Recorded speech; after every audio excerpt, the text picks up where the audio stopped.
Sejam bem-vindos à nossa aula.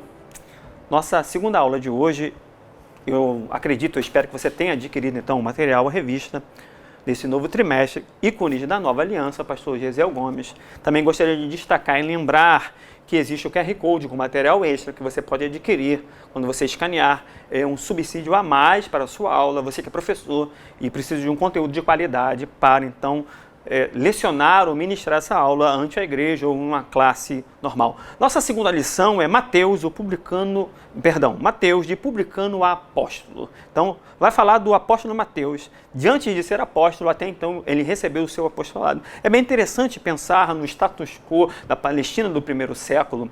Então, você tem uma dominação romana. Então, nesta dominação romana, você tem um governo intermediário. Por isso que você tem o governo de Herodes, ou posteriormente um prefeito ou governador como Pôncio Pilatos. Nesse caso, a cobrança de impostos era algo comum dentro da temática da burocracia estatal do Antigo Oriente ou também desse limiar do Novo Testamento. Neste caso, então, Mateus ele era aquele que trabalhava contra os judeus a favor da dominação romana, sendo então um cobrador de impostos e taxas, mais conhecido como publicano. Então, tido como o traidor da sociedade, por estar trabalhando para aqueles que dominavam a nação ou exploravam a nação judaica. Mas é bem interessante pensar sobre isso, que Mateus, sendo um publicano, ele é considerado um traidor da nação, da religião judaica e até mesmo do próprio pensamento do messianismo, do messiânico, da libertação de Deus por meio de um Messias.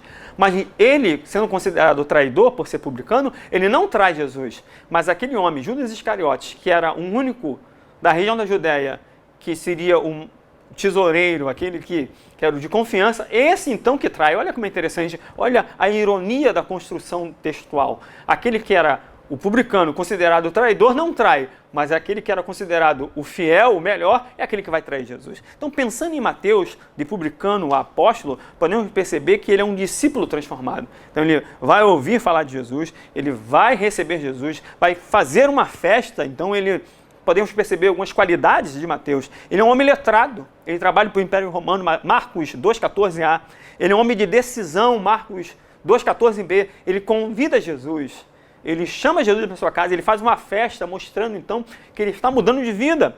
Então, ele é um homem generoso, ele transforma-se num anfitrião, faz um grande banquete na sua casa. Marcos 2,15, ele torna-se um homem generoso, demonstrando então características do seu caráter, demonstrando características das suas qualidades pessoais. Olha, sendo um publicano, recebendo dinheiro, veja como funcionava então esse sistema de impostos. Roma cobrava X, Mateus cobrava Y, tirava uma parte para ele e devolvia a parte que pertencia a Roma. Então ele enriquecia nas custas da exploração do povo. E ele então vai abdicar de ter uma vida confortável, uma vida segura, para seguir e aprender com Jesus. Se você não estiver disposto a abrir mão de algo que é importante para seguir Jesus, você não vai alcançar um novo nível de espiritualidade. Então precisamos aprender com Mateus a estarmos dispostos a abrir mão, renunciar a alguma coisa. Então ele renuncia esse serviço de publicano e passa a seguir a Jesus.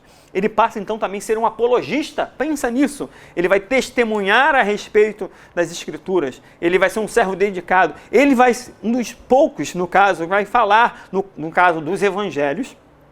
Nesse caso eu faço até uma pequena pausa.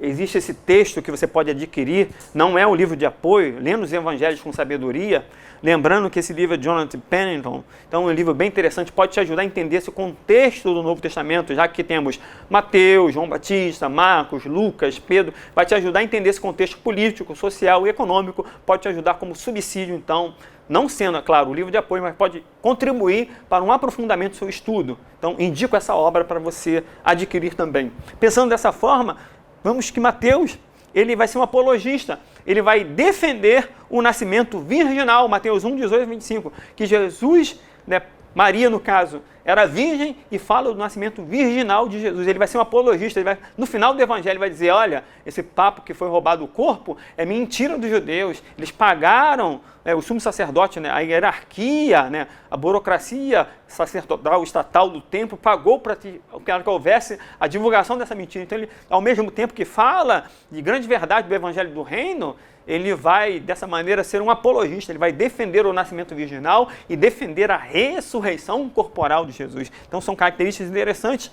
Uma grande oportunidade que Mateus teve, aprender com Jesus no círculo apostólico. Mateus 10, 1 a 4, ele é citado no círculo dos discípulos, no círculo apostólico.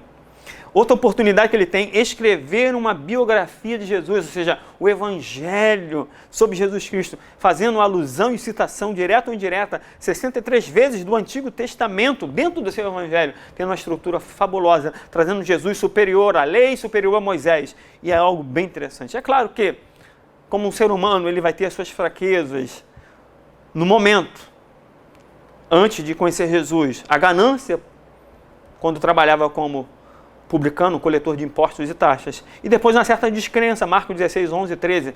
Jesus lança em rosto a incredulidade deles. Todos eles, na verdade não só Mateus, mas todos eles tiveram um pouco de descrença na própria ressurreição, até que o Cristo ressurreto aparecesse a eles e se mostrasse. É bem interessante. Então, pensar em Mateus dessa maneira e aprender com ele, no seu testemunho apostólico, daquilo que podemos ver dentro do Evangelho de Jesus Cristo. Outra coisa bem interessante, a sua estrutura narrativa de texto. Nota-se de forma interessante como Mateus vai construir o seu texto como um apologista. Olha como é interessante. Vamos ler Mateus 1 e vamos aprender um pouco aqui com ele. Mateus 1, olha, livro da geração de Jesus Cristo, filho de Davi, filho de Abraão. Por que Mateus inverte? Já que Abraão é anterior a Davi. Olha como isso é interessante. Filho de Davi, filho de Abraão. A ordem seria lógica, filho de Abraão, filho de Davi. Então, Mateus, como um bom judeu, vai trabalhar um midrash. Davi, em hebraico, dá 14. Escrito por 3 letras, dá 14. Se você reparar, ele vai falar de 3 vezes geração, 14, 14, 14. Versículo 17. De sorte que todas as gerações, desde Abraão até Davi, são 14 gerações. Desde Davi a deportação, 14 gerações. E desde a deportação até Cristo, 14 gerações. Então ele vai usar o número que corresponde ao nome Davi para organizar sua genealogia. Olha como isso é bem interessante, como ele trabalha esse midrash, ou seja, ele trabalha uma interpretação rabínica. Então, não estamos falando aqui de uma pessoa leiga, é um homem culto, um homem letrado, um homem que estabelece um princípio de interpretação e análise textual que vai, então, conduzir o texto e a sua narrativa do Evangelho de Cristo Jesus a partir do seu próprio Evangelho, que nós chamamos hoje Evangelho segundo Mateus. Então, Mateus tem prontidão. Quando ele é chamado, Mateus Levi, ele vai seguir a Jesus. E seguindo a Jesus, ele teve uma grande oportunidade de ser, então, um apóstolo de Cristo Jesus. Fique conosco. Essas aulas vão contribuir e vão nos fazer crescer e pensar a respeito desse tema que é fenomenal, ícones da nova aliança. Um estudo sistemático, pastoral e organizado sobre os personagens do Novo Testamento. Deus te abençoe. Até a próxima aula.